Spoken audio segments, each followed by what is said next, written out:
Hi everyone, this is Kirti and in this video we will continue practice paper 20.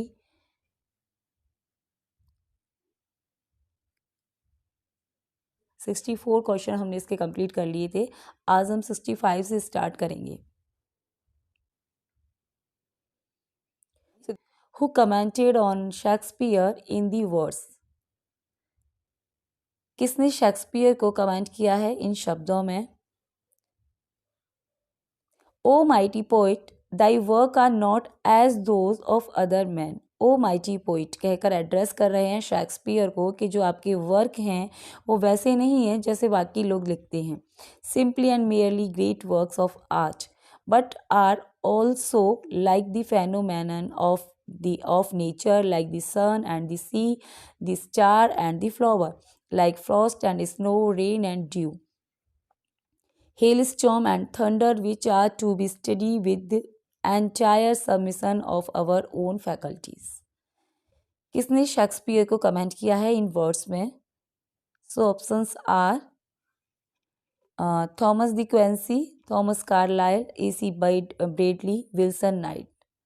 So right answer is Thomas De Quincey. Next देखते हैं.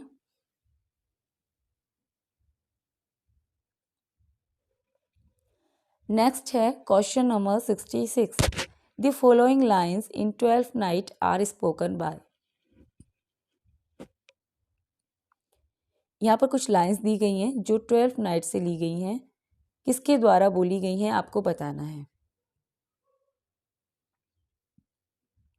Lines हैं Diana's lip is not more smooth and rubious thy small pipe is as the maiden organ shrill and sound and all is semblative a woman's part. ठीक है, आपको ये बताना किसके द्वारा ये लाइंस बोली गई हैं 12th नाइट में. A play by William Shakespeare. So options are Duke Orsino to Viola as Cesario, Duke Orsino to Olivia. ठीक है, ड्यूक ऑर्सिनो ने वाइला से कही हैं, ओलिविया से कही हैं, या फिर Viola to Olivia, Viola Olivia को कहती है, या फिर Olivia to Viola. So right answer is A, Duke Orsino to Viola. ये जो लाइंस हैं ये ड्यूक ऑर्सिनो ने वाइला से बोली हैं, लेकिन वो ओलिविया के बारे में ऐसा सोच रहा है.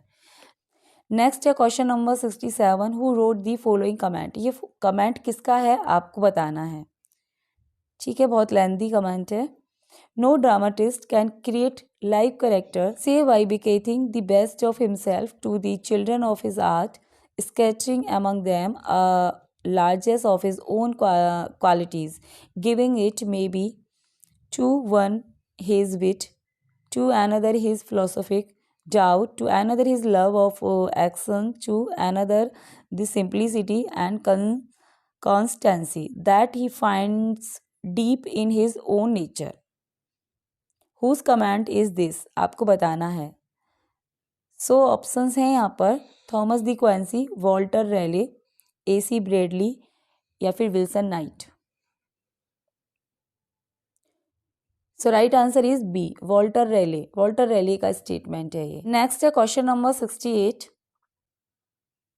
फेरी Mab is a character in dash. Fairy Mab character है किसमें आपको देखने को मिलती है आपको बताना है. सो यहाँ पर ऑप्शंस हैं Shakespeare Romeo and Juliet, Milton Allegro, Wordsworth, या फिर both A and B. So right answer is D. D आपका जो है करेक्ट हो जाएगा. Shakespeare's Romeo and Juliet, Milton's Allegro, दोनों में ये जो है फेरी मेव देखने को हमें मिलती है.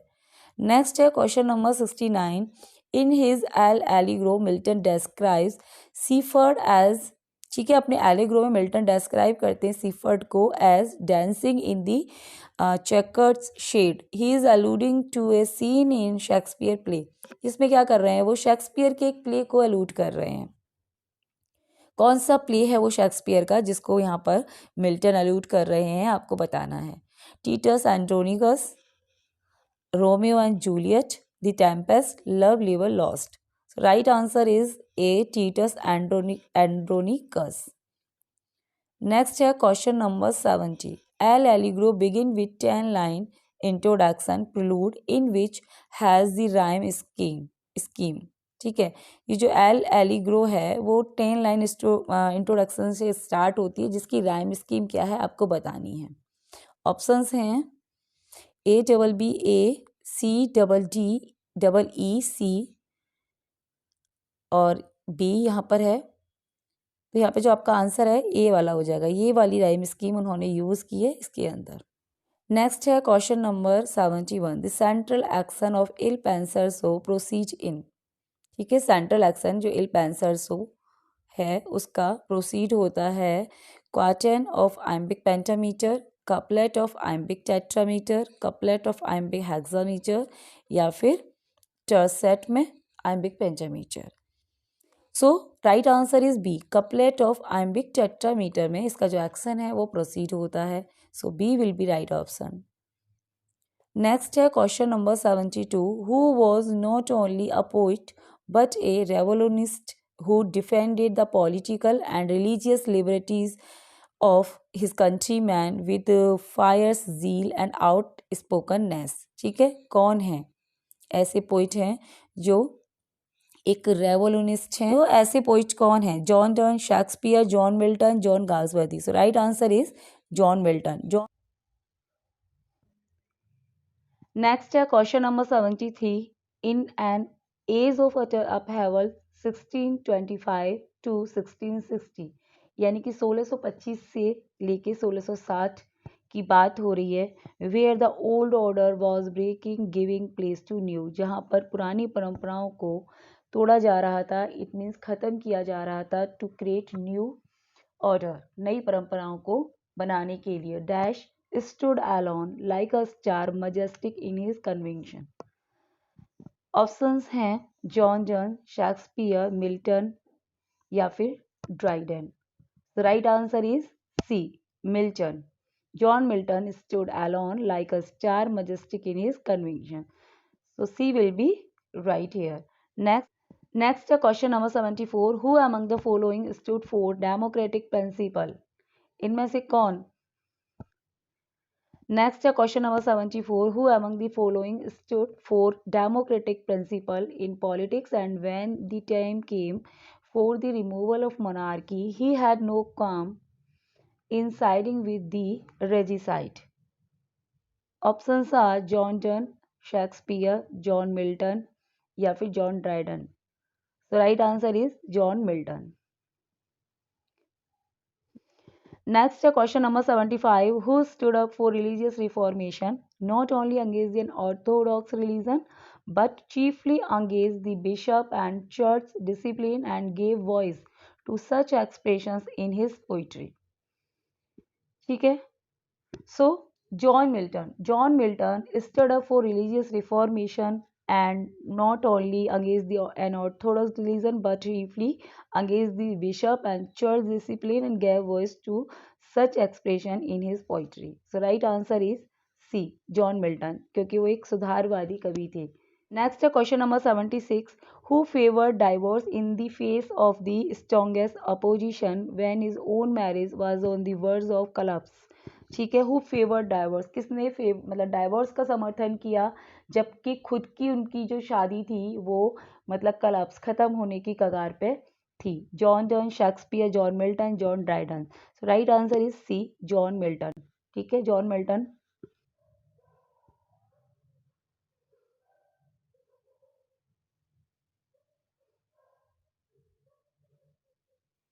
नेक्स्ट है question number 77, who has created an inimitable Next, question number 77, who has created an inimitable song of truth, a Christian poem, Paradise Lost, and its sequel, Paradise Regained, paying obeisance to the highest authority, the word of God itself? So, right answer is C, John Milton.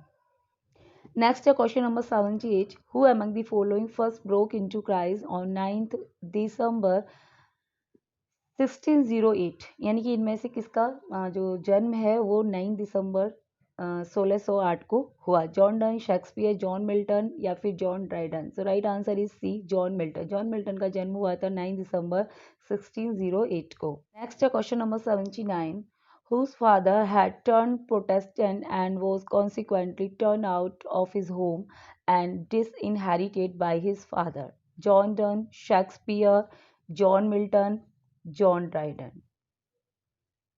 So obviously, John Milton. The right answer is C, John Milton. Next, question number 80. He was a man of fine literary taste and a sonnet from his pen survives till today. ठीक है, वो एक कैसे व्यक्ति थे, literary test के व्यक्ति थे और उन्होंने एक सोनेट लिखा जो आज तक मतलब एग्जिस्टेंस करता है. He was also a musician, वो एक म्यूजिशियन भी थे, मतलब संगीतकार भी थे. And no mean composer at that. His friendship with Henry Lawes, उनकी फ्रेंडशिप हेनरी लॉज के साथ थी, है ना. Who was later to compose the music for Comus, जिन्होंने बाद में कॉमर्स को म्यूजिक दिया. Bears testimony to his own reputation as a composer of some merit. ठीक है, ये डिस्क्रिप्शन दिया जा रहा है, किसके बारे में यहाँ दिया जा रहा है. Who is being talked about in the above lines, किसके बारे में बात हो रही है ऊपर जो लाइन्स मैंने अभी पढ़ी हैं. Shakespeare father, Milton's father, Galsworthy father, Dryden's father. तो यहाँ पर ये मिल्टन के फादर की बात हो रही है कि जो कॉमर्स है, ये कॉमर्स किसकी रचना है, मिल्टन की. ठीक है, तो ये मिल्टन से रिलेटेड है.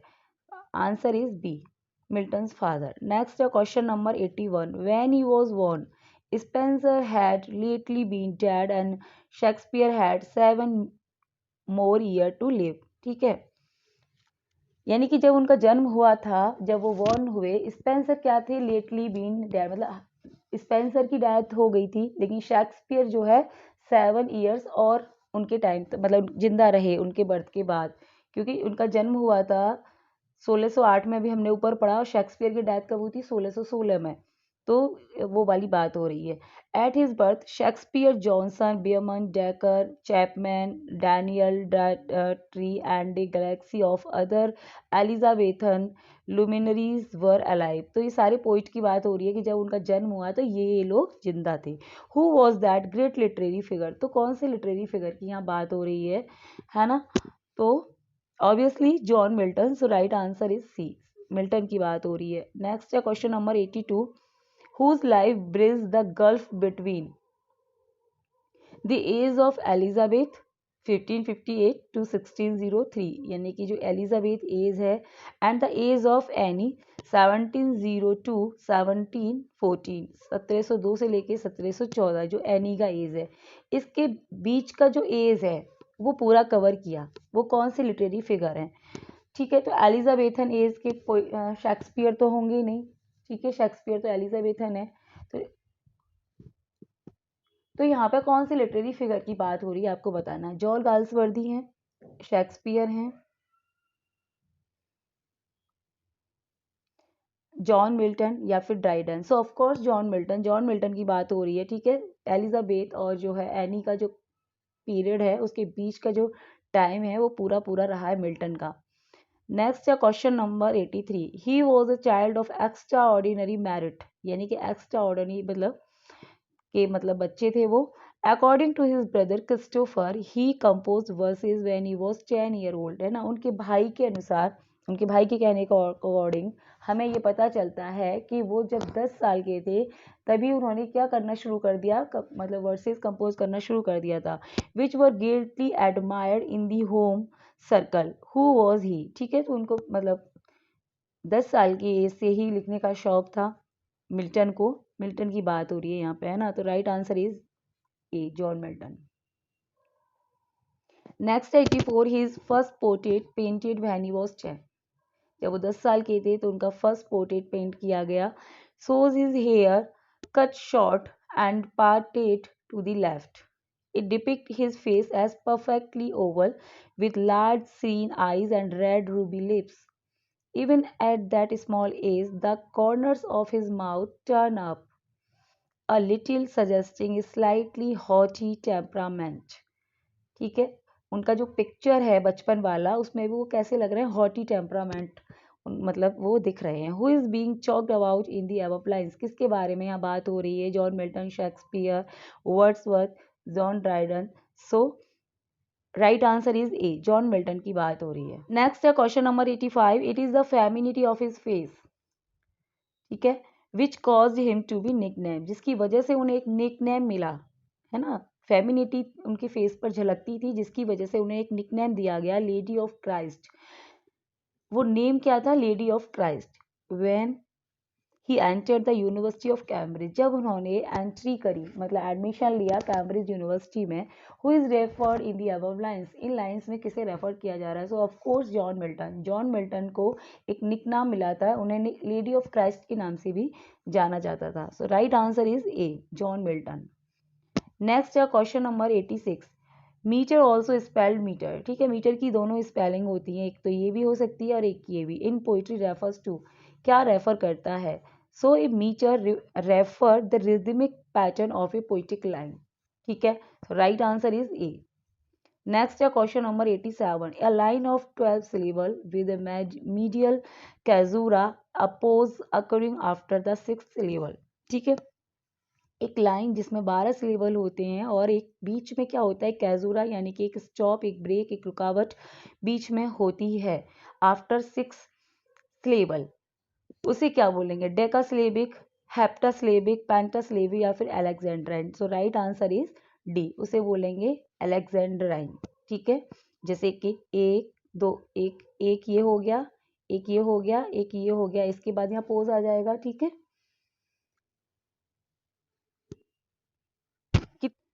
नेक्स्ट है question number 88, a line consisting of 10 syllable is known as, एक लाइन जिसमें 10 सिलेबल होते हैं उसको जाना जाता है डेकासिलेबिक, हेप्टासिलेबिक, पेंटासिलेबिक और अलेक्जेंड्राइन, ठीक है, तो अलेक्जेंड्राइन लाइन होती है 12 सिलेबल की, हेप्टा होती है 7 सिलेबल की, पेंटा होती है 5 सिलेबल की, डेका होती है 10 सिलेबल की लाइन। So right answer is A, decasyllabic उसको बोला जाएगा।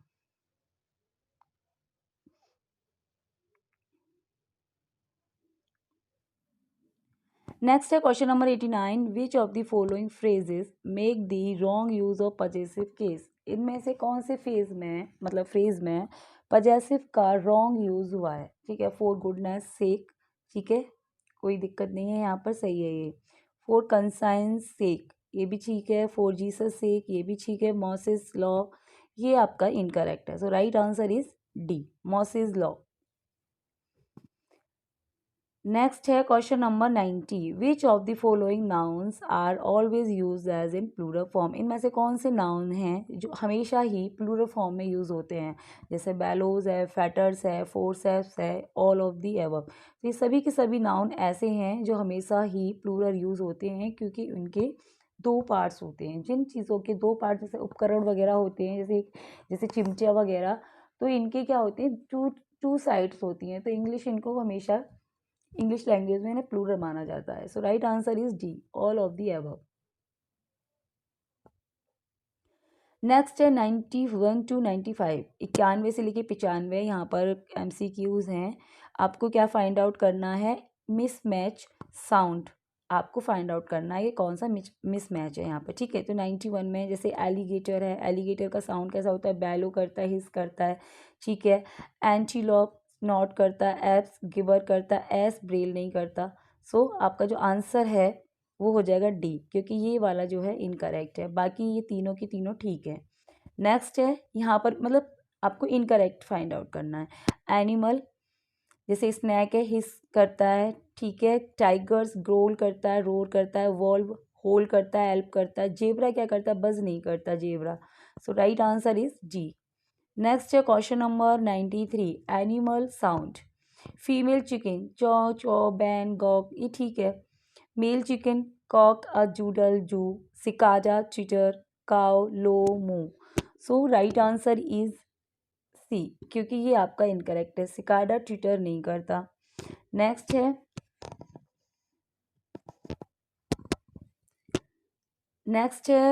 नेक्स्ट साउंड है डॉग्स। डॉग्स क्या करता है? बार्क करता है somebody at somebody, yes. Dogs help करता है, ठीक है ना। जब भी कोई वो अजनबी को देखता है तो हमेशा बार्क करता है, लेकिन जब वो पेन में होता है तो हेल्प करता है। अलग अलग साउंड होते हैं डॉग्स के। और जब वो गुस्से में होता है स्नेल और ग्रोल करता है, ठीक है। बे साउंड नहीं होता डॉग का, so right answer is D. Next है यहाँ पर एनिमल, हॉर्सेस, हॉन्ट, हेना, हॉल, जैकाल हॉल करता है, सो राइट आंसर आपका हो जाएगा यहाँ पे सी, हिना। ये आपका इनकरेक्ट है, बाकी सभी ठीक है यहाँ पर।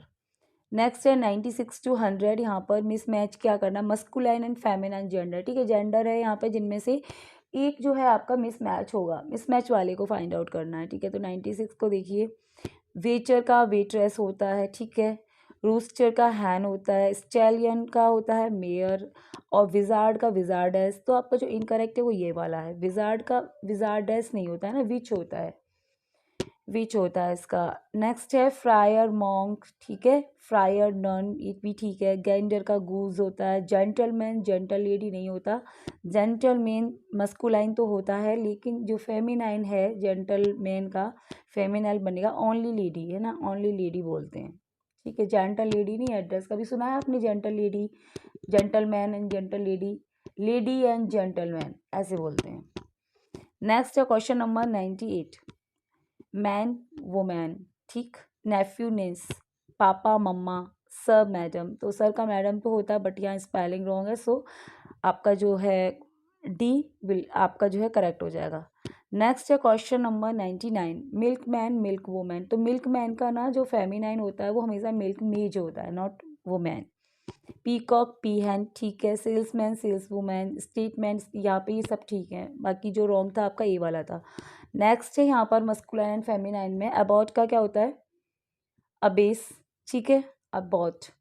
नेक्स्ट है एक्टर का एक्ट्रेस हो जाएगा, ठीक है, एम्बेसडर का एम्बेसड्रेस, ऑथर का पोइट, ऑथर का पोइट कैसे हो जाएगा, क्योंकि ऑथर मीन्स मतलब वही लेखक, और पोइट मीन्स भी लेखक ही होता है, बस ये इतना अंतर है कि ये पोइट्री लिखता है और ये प्रोज लिखता है, ठीक है। पोइट्री लिखने वाले को भी हम ऑथर ऑथर बोल सकते हैं, तो इसका जो फेमिनाइन है वो ऑथरेस बनेगा, जैसे पोइट का पोइटेस हो जाता है, ठीक है। सो आपका जो राइट आंसर बनेगा वो बनेगा डी। नेक्स्ट है question number 101, which of the following sentences has a transitive verb. इनमें से कौन से सेंटेंसेज हैं जिनके पास ट्रांजिटिव वर्ब है। ट्रांजिटिव वर्ब वो जिनका ऑब्जेक्ट होता है, ठीक है, इन ट्रांजिटिव वर्ब वो जिनके ऑब्जेक्ट नहीं होते। So he knows English very well, the river is flowing fast, she dance very beautifully, my sister is going to her training centre. तो यहाँ पर जो आपका करेक्ट है जो ट्रांजिटिव वर्ब है वो इस वाले सेंटेंस में से, ही नोज वॉट इंग्लिश, क्या जानता है वो इंग्लिश, तो यहाँ पर नोज का ऑब्जेक्ट है, तो आपका ए हो जाएगा करेक्ट। नेक्स्ट है यहाँ पर question number 102, which of the following sentences has a transitive verb. यहाँ भी वही बताना है आपको कि ट्रांजिटिव वर्ब कौन से सेंटेंस में है। तो ही रन वेरी फास्ट, ठीक है, वो दौड़ता है, तेज दौड़ता है। He speaks French, speak French very fluently, क्या बोलता है वो, फ्रेंच बोलता है, ठीक है। तो यहाँ पर आपका ऑब्जेक्ट है स्पीक का। नेक्स्ट है dog has been barking for an hour, यहाँ भी नहीं है। द बॉय जंप्ड है, यहाँ भी नहीं है, so right answer is B. Next है question number 103, I don't agree dash your proposal. यहाँ पर आपको फिल इन द ब्लैंक्स करना है, यानी यहाँ पे प्रपोजिशन आपको भरना है सही। So I don't agree to your proposal हो जाएगा, है ना, C will be right option, ठीक है। एग्री के साथ दोनों दोनों प्रीपोजिशंस यूज होते हैं, विद भी आता है और टू भी आता है। जब पर्सन होता है तो विद आ जाता है, कोई थिंग होती है तो टू आता है। नेक्स्ट है question number 104, we hear dash it our meeting, ठीक है। तो यहाँ पर आपको दो प्रीपोजिशन फिल करने हैं। ऑप्शंस हैं of, through, at, during, of, in. So right answer is C, of during.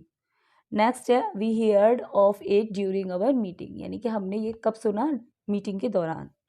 Next है question number 105, chase by the dog the thief ran dash the lawn across, around, over, through. क्या preposition लगेगा यहाँ पर बताना है आपको। So right answer is A, chase by the dog the thief ran across the lawn. Next है question number 106, he vanished dash the darkness. Options are to, in, into, through. So he vanished into the darkness. So C will be right option. Next है यहाँ पे question number 107, see tune dash to the music programme. कौन सा preposition लगेगा यहाँ पर आपको बताना है, on, into, on to, with. So right answer is A, on लगेगा यहाँ पर ट्यून नहीं है, ये टर्न है। उसने क्या किया, म्यूजिक टर्न ऑन किया, स्टार्ट किया। C turn on to the music programme.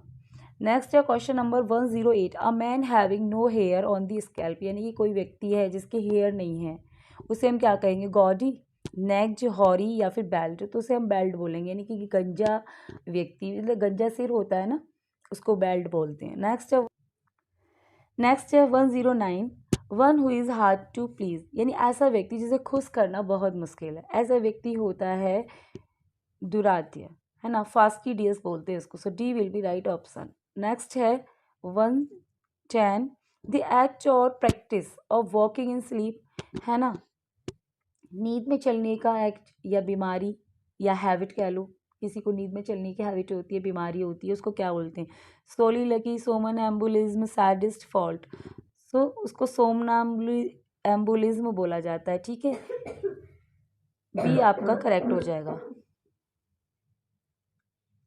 Next है यहाँ पर 111 to 118, यानी 111 से लेकर जो 118 तक के जो क्वेश्चंस हैं यहाँ पर, वो हैं आपके एंटोनिम, है ना, अपोजिट वर्ड आपको बताने हैं। जैसे एग्जाल्ट है यहाँ पर, क्वेश्चन नंबर 111, एग्जाल्ट। एग्जाल्ट का मतलब क्या होता है, प्रशंसा होती है ना, खुशी। तो इसका ऑपोजिट आपको बताना है, मतलब एंटोनिम बताना है। तो एक्सटोल, ग्लोरीफाई, एक्सटोल माने भी प्रशंसा करना होता है, ग्लोरीफाई मीन्स भी होता है, डिग्निफाई मीन्स भी प्रशंसा करना होता है, लेकिन डिसग्रेस का मतलब होता है अपमान करना, तो ऑपोजिट इसका डिसग्रेस हो जाएगा, ठीक है। So right answer is D. Next है 112, एक्सक्रूसिएट। एक्सक्रूसिएट का मतलब क्या होता है, एक्सक्रूसिएट का मतलब होता है जैसे कोई पीड़ा वगैरह, जैसे कष्ट होता है ना, प्रॉब्लम, एगोनी, है ना, एक्सक्रूसिएट मीन्स एगोनी, है ना, तो कष्ट को बढ़ाना एक्सक्रूसिएट कहलाता है, ठीक है। तो इसका जो ऑपोजिट है वो हो जाएगा एलिविएट करना। एलिविएट मीन्स होता है कम करना, यानी एक्सक्रूसिएट मतलब कोई चीज़ बढ़ाना, यानी कोई प्रॉब्लम या कोई प्रॉब्लम मतलब कोई कष्ट है उसको बढ़ाना, और एलिविएट मीन्स कम करना, ठीक है। इसके जो सिनोनिम्स हैं वो हो जाएंगे एगोनाइज, ठीक है, और टोरमेंट, प्रताड़ना, हैरास, ये भी परेशान करना, तो ये सारे इसके सिनोनियम है, जबकि ऑपोजिट वर्ड एलिविएट है। नेक्स्ट है क्वेश्चन नंबर 113, एक्सकर्सन। एक्सकर्सन का मतलब होता है यात्रा, है ना, या भ्रमण। तो यहाँ इसके सिनोनिम्स हैं, जर्नी, तो इसका सिनोनिम हो जाएगा ट्रिप, सफारी, ये सब है ना यात्रा से रिलेटेड हैं, जबकि पीस इसका अपोजिट हो जाएगा ना। नेक्स्ट है 114, एग्जेम्प्ट। एग्जेम्प्ट का मतलब होता है छूट देना, है ना, एग्जेम्प्ट का मतलब वैसे तो होता है छूट देना, और मुक्त करना भी होता है, जैसे रिलीज, क्योंकि यहाँ पे इसके सिनोनिम्स दे रखे हैं, रिलीज माने मुक्त करना, एक्सक्यूज, एक्सक्लूड, इनका सबका मतलब है मुक्त करना, लेकिन जो इसका ऑपोजिट है वो हो जाएगा कन्फाइन। कन्फाइन मीन्स होता है मतलब कन्फाइन करना, किसी को क्लोज करना, किसी को बंद करना, ठीक। So D will be right option. Next है क्वेश्चन नंबर 115, एक्सपेट्रिएट। एक्सपेट्रिएट का मतलब होता है प्रवासी, यानी कि जब कोई व्यक्ति अपने देश को छोड़कर कहीं और जाता है ना, दूसरे देश को चला जाता है, तो उसे एक्सपेट्रिएट बोला जाता है। तो इसका जो ऑपोजिट बनेगा वो रिपैट्रिएट बनेगा। जब रिपैट्रिएट का मतलब है तो वही व्यक्ति जब वापस अपने देश को आता है तो उसे वो रिपैट्रिएट कहलाता है, ठीक है। नेक्स्ट है क्वेश्चन नंबर 116, एक्सक्यूजिट। एक्सक्यूजिट का मतलब होता है एक्सीलेंट, है ना, तो इसका जो ऑपोजिट है वो अनरिफाइंड हो जाएगा यहाँ पर, है ना, D will be right option, क्योंकि जो रिफाइंड है, परफेक्ट है, स्टेनलेस है ना, ये सभी की सभी इसके सिनोनिम्स हैं। नेक्स्ट है 117, एक्सप्लिसिट। एक्सप्लिसिट का मतलब होता है मतलब क्लियर, कोई चीज़ स्पष्ट होना, है ना, डेफिनेट है, कोई चीज़ ऑब्वियस है मतलब क्लियर है, इंटेलिजिबल है ना, तो इसका जो मतलब ऑपोजिट होगा वो हो जाएगा हिडन। नेक्स्ट है क्वेश्चन नंबर 118, एक्सपोस्टुलेट। एक्सपोस्टुलेट का ऑपोजिट कौन सा वर्ड है यहाँ पर आपको बताना है। तो ऑप्शन है ऑब्जेक्ट, रीजन, आर्ग्यू, अबेट, ठीक है। तो यहाँ इसका जो ऑपोजिट वर्ड है वो है अबेट। बाकी इसके सब सिनोनियम है, क्योंकि एक्सपोस्टुलेट मीन्स एक्सप्लेन करना होता है किसी चीज़ को, तो मतलब उसका लॉजिक देना या एक्सप्लेन करना, रीज़न, आर्ग्यू, ये सभी इसके सिनोनियम्स हैं। अबेट हो जाएगा। तो यहाँ पर 119 से 122 incorrect one word for the explanation, यानी कि यहाँ पर आपको वन वर्ड दे रखे हैं, उसमें आपको नेक्स्ट है यहाँ पर 119 to 122 find the incorrect one word for the explanation, यानी कि आपको यहाँ पर incorrect one word find out करना है। जैसे यहाँ पर 119 है, longing for things that are past, past की चीज़ों के लिए, पास्ट की जो चीज़ें हैं उनको याद करना, उसको कहते हैं nostalgia. लूफ of rope is called noose. Loss of memory, loss of memory को कहते हैं डिमेंशिया।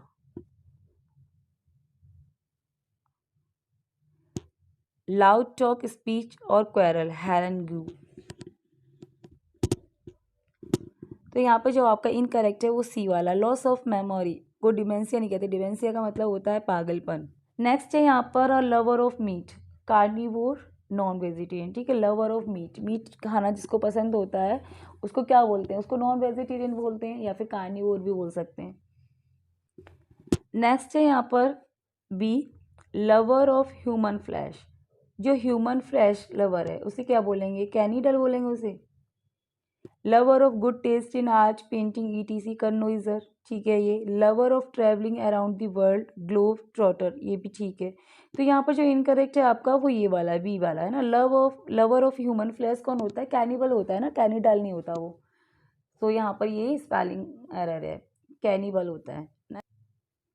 नेक्स्ट है यहाँ पर question number 121, lover of self, जिसे खुद मतलब आत्ममोही, हिंदी में बोलो तो आत्ममोही होता है, खुद से प्यार करने वाला व्यक्ति होता है, तो उसे बोलते हैं नार्सिसिस्ट। सेल्फ लव, मेज ऑर्डिनरी बाई ओवर यूज, हैकनियट, है ना। मेज ऑर्डिनरी बाई ओवर यूज, कोई चीज़ का ज़्यादा यूज़ किया जाए, बार बार यूज़ किया जाए तो वो चीज़ क्या हो जाती है, हैकनियट हो जाती है, क्लीशे टाइप हो जाती है ना। तो वही है। Man having the qualities of women, एक ऐसा व्यक्ति जिसमें कैसा है वो वुमेनिश है इन नेचर और हैबिट में, उसे इफिमेनेट बोलते हैं, ठीक है, ये भी ठीक है, इफिमेनेट। नेक्स्ट है मैन ऑफ लैक्स मॉरल, ठीक है, लैक्स मॉरल है कोई तो वो लाइसेंटियस है, लाइसेंटियस, वॉन्चन और ल्यूड बोलते हैं उसको। तो यहाँ पर जो इनकरेक्ट है आपका वो है ये वाला, हैकनियड होता है, ठीक है, यहाँ पर हॉकनियड लिख रखा है तो हॉकनियड नहीं होता वो। नेक्स्ट है यहाँ पर question number 122, a man whose wife has been unfaithful to him, ठीक है, एक ऐसा व्यक्ति जिसकी वाइफ उसके लिए कैसी है, अनफेथफुल है ना, फेथफुल नहीं है, तो उसे कुकोल्ड बोला जाता है, ठीक है। Next one, mania of being important, यानी खुद को इम्पोर्टेंट समझने का मैनिया हो जाता है किसी को। मैनिया का मतलब होता है पागलपन, है ना, किसी चीज़ को लेकर पागलपन, यानी कि यहाँ पर क्या हो रहा है कि बीइंग इम्पोर्टेंट, ये कोई व्यक्ति जब अपने आप को समझने लगता है कि यार मैं ही सब कुछ हूँ, बट ऐसा नहीं होता है ना, हर कोई भी व्यक्ति सब कुछ नहीं होता है, सबके बिना सब कुछ होता है। तो जब एक व्यक्ति को अपने आप को लेकर पागलपन, मैनिया हो जाता है कि वो बहुत इंपॉर्टेंट है, तो उसको कहते हैं मैंग्लोमैनिया, ठीक है, अपने आप को महान समझने का पागलपन। नेक्स्ट है मैनिया फॉर रेयर बुक्स, तो बिब्लियोफाइल, बिब्लियोफाइल तो कहते हैं बुक्स के प्रति जो प्यार होता है उसे कहते हैं बिब्लियोफाइल, ठीक है, मैनिया नहीं कहते। तो आपका जो इनकरेक्ट है वो सी वाला है, मैनिया फॉर ड्रिंकिंग अल्कोहल, मतलब ड्रिंकिंग अल्कोहल के लिए जो मैनिया होता है उसे बोलते हैं डिप्सोमैनिया, तो ये भी करेक्ट है आपका। और 123 to 125 यानी 123 से लेकर 125 यहाँ पर क्या है, फॉरेन एक्सप्रेशन दे रखे हैं विद इनकरेक्ट मीनिंग, जिनके यहाँ पर कुछ उनमें से एक कोई इनकरेक्ट होगा, जो इनकरेक्ट होगा वो आपको फाइंड आउट करना होगा, ठीक है। तो 123 देखते हैं कौन सा है, incognito, in recognition, in media res, in the middle of things, ये तो ठीक है। इन मीडिया रेस का मतलब होता है बीच में से शुरू होना, यानी कि चीज़ों के मिडिल में से स्टार्ट होना, in the middle of race, जैसे एपे वगैरह होते हैं या मूवीज़ वगैरह होती हैं, कुछ मूवीज़ में है ना स्टार्टिंग ऐसे होती है, मिडिल से होती है, तो उसको ही बोलते हैं मीडिया रेस। इल पेंसरसो का मतलब होता है इल एंड पेंसिव मैन, ठीक है, मेलंकली मैन, यानी कि जो मिल्टन की पोम्स आपने पढ़ी है ना, एल एलिग्रो एल पेंसर्सो, तो इल एलिग्रो का मतलब होता है एक चीयरफुल मैन और इल पेंसर्सो का मतलब होता है इल और पेंसिव मैन। तो यहाँ पर ये भी करेक्ट है। इन मेमोरियम का मतलब होता है इन मेमोरी ऑफ, किसी की याद में कोई चीज़ करना, ठीक है। तो इन मेमोरियम एक एलर्जी है जो अल्फ्रेड लॉर्ड टेनिसन जो विक्टोरियन पोइट है, उन्होंने अपनी फ्रेंड की याद में लिखी थी, उसे उन्होंने यही नाम है उसका, इन मेमोरियम। तो ये भी ठीक है। तो यहाँ पर जो आपका इनकरेक्ट था वो था ए वाला, ठीक है, आंसर इज ए। नेक्स्ट है क्वेश्चन नंबर 124। यहाँ पर है in status Q. In status Q का मतलब होता है एज इट इज़, यानी यथास्थिति हिंदी में बोलें तो इट्स ओरिजिनल स्टेट, ये ठीक है, कोई गलती नहीं है। इंटरिम का मतलब होता है सर्विंग फॉर इंटरवल। इन टोटो मतलब एक्सट्रीम पॉइंट, तो आपका जो इनकरेक्ट है वो ये वाला हो जाएगा। इन टोटो का मतलब होता है टोटल, यानी समग्र रूप से। नेक्स्ट है यहाँ पर D, in vino veritas, in wine there is truth, तो ये भी ठीक है ना। तो जो आंसर है आपका वो हो जाएगा C, in toto extreme point is incorrect. Next and last question of this practice paper is inter alia among other things, ठीक है। इंटर एलिया का मतलब होता है एमंग अदर थिंग्स, इन चीज़ों के मतलब बीच में। इप्सो फैक्टो का मतलब होता है by the fact it self, ये भी ठीक है। L Allegro the cheerful man, यानी कि एल एलिग्रो मैंने अभी ऊपर बताया ये दोनों ट्विंस मतलब जुड़वा पोएम है मिल्टन की, है ना। इल पेंसर्सो होता है मतलब सैड और मेलंकली मैन, इल एलिग्रो होता है चीयरफुल मैन, और डी वाला है mens sana in corpore sano a dirty mind in a healthy body. तो जो आपका इनकरेक्ट है ना वो है डी। ये सब ये ठीक है, ये ठीक है, ये ठीक है, answer is D. So guys this is all about this practice paper. Thanks for watching this video, thank you so much.